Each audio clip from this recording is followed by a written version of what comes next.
Hello दोस्तों, बात करने जा रहे हैं जेपीएससी द्वारा निकाला गया फॉरेस्ट ऑफिसर्स के मेंस की तैयारी के लिए वैकल्पिक विषयों के चयन के बारे में। यानी कि कौन सा वैकल्पिक विषय का चयन हमारे लिए सही रहेगा। इसी तरह से कल मैं आप लोगों का कमेंट पढ़ रहा था और कमेंट पढ़ते ही हमको ये नजर में आया कि एक मनु कुमारी नाम की एक स्टूडेंट है जिन्होंने ये लिखा हुआ था कि सर मैंने सिविल इंजीनियरिंग की हुई है।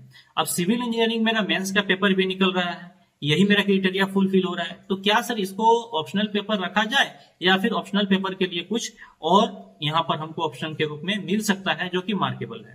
ठीक है, तो इसी पर और भी बहुत सारे कमेंटों को देख करके मैंने एक रिसर्च करा और कुछ कंटेंट लेकर के आया है जो आप लोगों के लिए यूजफुल है। और ये जो क्वेश्चन है कि ऑप्शनल पेपर क्या रखें इन एग्जाम्स के लिए, आपको इसमें बहुत सारा क्वेश्चन का आंसर मिल जाएगा और कौन सा ऑप्शनल पेपर रखना है यहां से आपको आसान हो जाएगी। ठीक है, तो जैसे आप स्क्रीन पर देख पा रहे हैं कि हमारे पास झारखंड सहायक वन संरक्षक नियुक्ति परीक्षा और झारखंड वन क्षेत्र पदाधिकारी दोनों का जो डाटा है वो अलग अलग तौर पर दिया गया है। हम इसको सबसे पहले दोनों को सेपरेट कर देते हैं और दोनों के बीच कंपैरिजन करेंगे और ये पता करेंगे कि किसमें कौन सा ऑप्शनल पेपर बेटर होगा। ठीक है ना, और दोनों में कुछ अलग है, एक जैसा सिलेबस नहीं है, थोड़ा सा अंतर है। तो सबसे पहले हम देखेंगे कि कॉमन थिंग क्या है और कॉमन चीजों को हम कॉमन तरीके से पढ़ेंगे। तो सबसे पहली बात हम देखेंगे कि सामान्य हिंदी और सामान्य इंग्लिश यानी कि क्वालिफाइंग पेपर जो है, क्वालिफाइंग पेपर जो कि 100 नंबर का आता है, ये हमारा कॉमन है दोनों में। सामान्य हिंदी और सामान्य इंग्लिश जो दोनों ही 50-50 नंबर के हैं। ठीक है, और दोनों ही 100 नंबर के दिए हुए हैं। ठीक है ना, टाइम भी दोनों का 3 घंटा दिया हुआ है। ठीक है, 1.5 घंटा करके। और इनमें सिर्फ हमें 30% नंबर लाना है, सिर्फ और सिर्फ क्या करने के लिए, क्वालिफाई करने के लिए। अगर ये हम क्वालिफाई कर लेते हैं तब हमारा बाकी का जो पेपर है वो हमारा क्या होगा, चेक होगा, अदरवाइज वो चेक नहीं किया जाएगा। ठीक है, तो सबसे पहली बात करेंगे हम यहाँ पर सामान्य हिंदी और सामान्य इंग्लिश क्वालिफाइंग पेपर का, जो हमारा यहाँ पर दिख गया तो हमको कितना नंबर लाना है, 30% नंबर मात्र लाना है। अब नेक्स्ट बात करेंगे सामान्य अध्ययन के बारे में कि इनमें कितना कॉमन है। तो सामान्य अध्ययन यहाँ पर हम देख रहे हैं कि थोड़ा सा अंतर हमारा सामान्य अध्ययन पेपर पर है, क्योंकि सामान्य अध्ययन यहाँ पर हमारा एक पेपर है और यहाँ पर हमारा कितना है, 2 पेपर है। यानी कि झारखंड सहायक वन संरक्षक नियुक्ति परीक्षा में हमारे 2 पेपर आएंगे सामान्य अध्ययन का। ठीक है ना, दोनों में 200 नंबर करके होंगे। ठीक है, लेकिन वहीं पर सामान्य अध्ययन जो कि वन क्षेत्र पदाधिकारी का है उसमें एक ही पत्र आएगा। ठीक है ना, और एक पत्र में वो भी 100 नंबर का आएगा। यानी कहीं ना कहीं सामान्य अध्ययन जो है हमें यहाँ पर कम पढ़ने के लिए देखने के लिए मिल रहा है, इसमें वन क्षेत्र पदाधिकारी में। ठीक है ना, और वन के लिए सहायक वन संरक्षण पदाधिकारी जो है उसके लिए हमें 2 सामान्य अध्ययन का तैयारी करना होगा।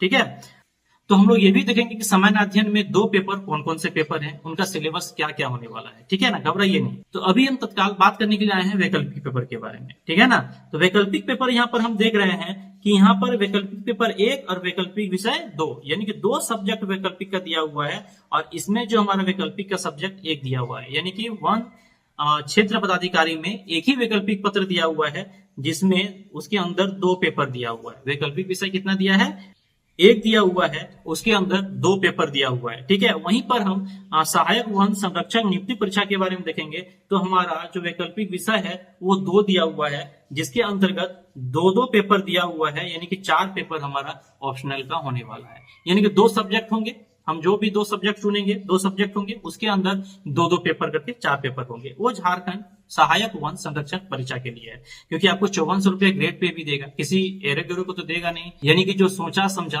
और बढ़िया से रणनीतिक तरीके से जिन्होंने इसका प्रिपरेशन करा है उसी को देगा। इसीलिए ब्रेन पे ज्यादा जोर मत डालिए, नहीं तो कंफ्यूज हो जाइएगा। ठीक है, चलिए अब बात करते हैं कि इसके बारे में कितना अंक देने वाला है हमको। ठीक है ना, तो सबसे पहले हम वैकल्पिक विषय 1 के बारे में बात करते हैं, है ना, वन संरक्षक वाला में।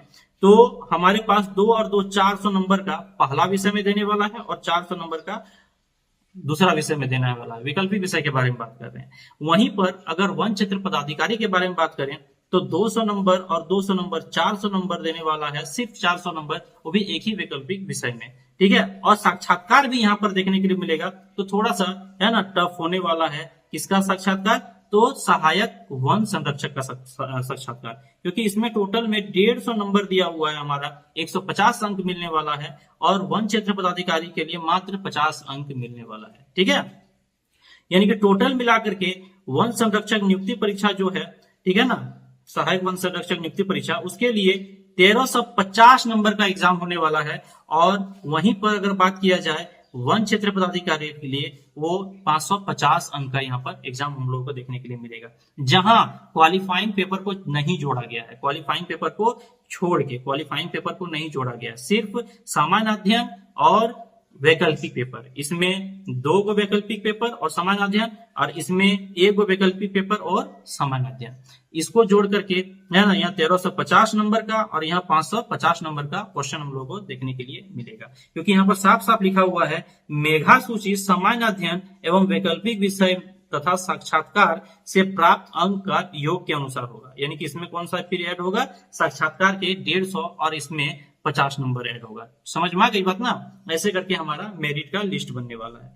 ठीक है, अब हम बात करेंगे कि हमें कौन सा पेपर को चूज करना चाहिए। तो सबसे पहले झारखंड सहायक वन संरक्षक के बारे में बात करते हैं, जिसका ग्रेड पे कितना है, 5400 रुपया है। मैं बार बार ध्यान दिला रहा हूं ग्रेड पे के ऊपर, यानी कि 80 से 85 हजार रुपया स्टार्टिंग वेतन आप लोगों को मिलने वाला है। अब उतना वेतन देगा तो किसी बेवकूफ को तो उस कुर्सी पे बैठाएगा नहीं, जो सोच समझ में काफी स्ट्रांग है उसी को बैठाएगा। तो समझ लीजिए यहाँ पर कि आपको कंफ्यूज नहीं होना है, ब्रेन पे ज्यादा जोर नहीं देना है, इजी वे में लेके चलना है। ठीक है ना, जो दिया है आपके सिलेबस में उसी के अनुसार पढ़ना है, बस उतना ही काम करिए, एक्स्ट्रा काम करिएगा तो फिर फंस जाइएगा। ठीक है, तो चलिए अब बात करते हैं कि कौन सा सब्जेक्ट हमारे लिए इंपॉर्टेंट होगा। देखिए, ऑप्शनल पेपर जो है वो हमारे लिए एक वरदान है, ना कि अभिशाप है। ठीक है ना, वरदान में क्यों बोल रहा हूं, क्योंकि हम सभी में बचपन से कोई ना कोई सब्जेक्ट जो है वो बहुत ही स्ट्रांग रहा है। जैसे किसी का मैथ रहा है, तो किसी का भौतिकी रहा है, तो किसी का रसायन रहा है, तो किसी का आर्ट्स का कोई सब्जेक्ट रहा है, या फिर किसी को इंजीनियरिंग का शौक है तो इंजीनियरिंग पे उसका ज्यादा ध्यान रहा है, या फिर किसी को जो है बायोलॉजी में ज्यादा ध्यान रहता है। ठीक है ना, तो सबके लिए अलग अलग चॉइसेस होते हैं। तो इस जगह पर हमें देखने के लिए मिलता है कि हमारे एक रास्ते यहाँ पर वैकल्पिक विषय के लिए खुल जाते हैं, और वो रास्ता ये है कि हम उस सब्जेक्ट का चयन कर ले जो सब्जेक्ट हमें बचपन से पसंद है, और उस पर हम मेहनत भी करेंगे तो मजा भी आएगा पढ़ने में, जो हमें इंटरेस्ट है पढ़ने में।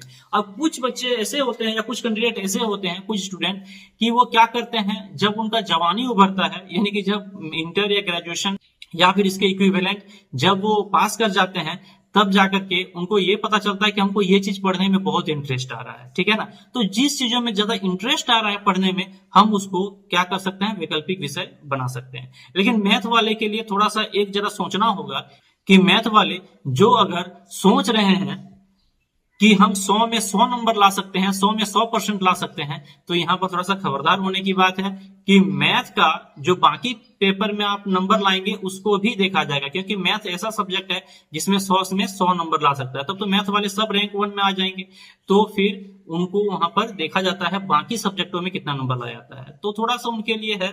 ठीक है ना, बाकी चीजें कि अब अगर आपके पास जो सब्जेक्ट है जिससे आप पढ़ाई किए हैं, जो आपको इंटरेस्टिंग रहा है, लेकिन अब वो आप नहीं पढ़ना चाहते हैं, कोई ऑप्शन में कोई दूसरा कुछ लेना चाहते हैं ऑप्शनल सब्जेक्ट के लिए, तो आपके लिए एक ही चीज है कि आप इसके अलावा और क्या पढ़ सकते हैं। क्या आपको ज्योग्राफी के बारे में कुछ नॉलेज है, मोटा मोटी नॉलेज होना चाहिए। ज्योग्राफी के बारे में नॉलेज है, क्या हिस्ट्री के बारे में नॉलेज है, जिन चीजों के बारे में नॉलेज है एक बार बुक को निकाल के पढ़ लीजिए। मैं जोर ये नहीं देने वाला कि आप इस चीज को रखें, मैं ये कोशिश कर रहा हूं कि किस चीज को ना रखें, और मैंने अभी तक नहीं बोला है कि आप किस चीज को रखें या ना रखें। मैंने सिर्फ इतना कहा है कि मैथ में थोड़ा सा देखता है बाकी सब्जेक्टों के मार्क्स। ठीक है, जैसे सामान्य अध्ययन के मार्क्स हो गए, या फिर ऑप्शनल पेपर के दूसरे पेपर में मार्क्स हो गए। ठीक है ना, इस तरह से आपको जो सब्जेक्ट में ज्यादा स्ट्रेंथ है उसी को रखिए, उसी में आपका मार्क्स दिया हुआ है, उसमें थोड़ा सा मेहनत करेंगे, क्योंकि बचपन से पढ़ता आए हैं, बचपन से इंटरेस्ट है, तो आप उसको कर लेंगे आराम से। अब बात करते हैं कि किस तरह से हम ऑप्शनल पेपर को रख सकते हैं। तो सबसे पहली बात कि यहाँ पर हमारे 15 ऑप्शनल पेपर का नाम दिया हुआ है। ठीक है ना। ऑप्शनल पेपर 15 में से आप किसी को भी रख सकते हैं, लेकिन ये जो यहाँ पर क से लेकर के च तक दिया गया है, इस पर थोड़ा सा ध्यान देना है कि ये जो दिया गया, जैसे कृषि के साथ कृषि अभियंत्रण, यानी कि एग्रीकल्चर के साथ एग्रीकल्चर ऑफ क्या कहते हैं, इंजीनियरिंग एग्रीकल्चर में आप नहीं ले सकते हैं दोनों एक साथ। यानी कि आप एग्रीकल्चर एक तो ले लिए, आप एग्रीकल्चर से आप इंजीनियरिंग ले लिए, दोनों वैकल्पिक विषय ले लिए, ऐसा नहीं कर सकते हैं। आप एग्रीकल्चर के साथ वानिकी जो है ना, ये आप नहीं ले सकते हैं। ठीक है। कृषि एवं पशुपालन एवं पशु चिकित्सा विज्ञान, ये आप एक साथ ऑप्शनल में 2 पेपर नहीं ले सकते हैं।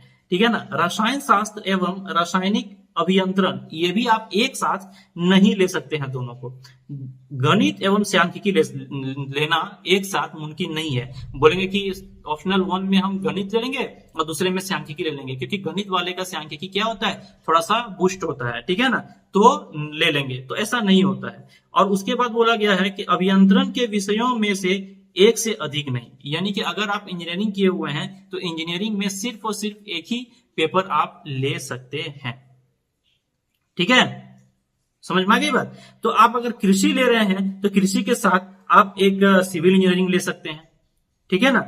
अगर आप कृषि से इंजीनियरिंग किए हुए हैं तो फिर आप सिविल इंजीनियरिंग नहीं ले सकते हैं। तब आप क्या ले सकते हैं, तब आप फिर ले सकते हैं वानिकी ले सकते हैं, या भूगर्भ शास्त्र ले सकते हैं, या गणित ले सकते हैं, भौतिकी ले सकते हैं। इस तरह से चीजों को आपको चूज करना होगा 2 सब्जेक्टों में। ठीक है ना। तो इस तरह से आप वैकल्पिक विषयों का चयन कर सकते हैं। अब दूसरे पोस्ट के बारे में आते हैं, वन क्षेत्र पदाधिकारी, जिसमें एक ही वैकल्पिक विषय है। वो एक वैकल्पिक विषय जो 200 नंबर का है, वो आप किसी को भी ले सकते हैं, इसमें कोई बाउंडेशन नहीं है। 1 नंबर कृषि 2 और कृषि अभियांत्रिकी यानी कि इंजीनियरिंग एग्रीकल्चर में ये सारा जितना भी है, ये सब में से किसी को भी ले सकते हैं, आपके ऊपर कोई बाउंडेशन नहीं है। ठीक है। और कोई भी अगर परेशानी हो तो मुझे निसंकोच कॉल कर सकते हैं। मेरा डिस्क्रिप्शन में मोबाइल नंबर दिया हुआ है, आप कॉल करके भी पूछ सकते हैं, व्हाट्सअप कर सकते हैं। दूसरी बात है कि अगर आपको टेस्ट फीस लगाना है तो नीचे दिए गए गूगल फॉर्म में आप अपना मोबाइल नंबर रजिस्टर करा दें, अपना नाम रजिस्टर करा दें। मैं आपको ग्रुप के साथ जोड़ दूंगा, उसमें लिंक दे दूंगा, आप वहां से टेस्ट देते रहेंगे, फ्री टेस्ट। ठीक है ना। अब फ्री टेस्ट में अभी मैं आप लोगों को क्या प्रोवाइड कराने जाने वाला हूं तुरंत, जो अभी राज्यपालों की नियुक्तियां हुई है, उनके ट्रांसफर हुए हैं, उनके बारे में कुछ क्वेश्चंस मैंने सिलेक्ट किए हुए हैं जो आपको देने वाले हैं, जिसमें क्या क्या रहेगा, जिसमें कॉन्स्टिट्यूशन भी रहेगा, राज्यपाल से संबंधित प्रावधान भी रहेंगे, और क्या रहेंगे, जो राज्यपाल कहाँ कहाँ नियुक्त हुए हैं, कैसे नियुक्त हुए हैं, कब नियुक्त हुए हैं, इसके बारे में कुछ मोटा मोटी है ना क्वेश्चंस रहेंगे। तो जल्दी से आप लोग रजिस्टर कराएं। ठीक है ना। अपना नाम और अपना मोबाइल नंबर जाकर के, यानी कि गूगल फॉर्म को सबमिट करें जो डिस्क्रिप्शन में लिंक दिया गया है। ठीक है ना। और मुझे कॉल करें बेशक, या कमेंट सेक्शन में कमेंट करके जरूर बताएं कि क्या प्रॉब्लम आ रही है और क्या चीजें आपको है ना समझानी है और कहां पर आप फंस रहे हैं। ठीक है ना। कैसे तैयारी करें। और नया बैच भी हमारा स्टार्ट हो रहा है, बहुत ही जल्द आप लोगों के सामने ये रिवील किया जाएगा। ठीक है। तब तक के लिए धन्यवाद।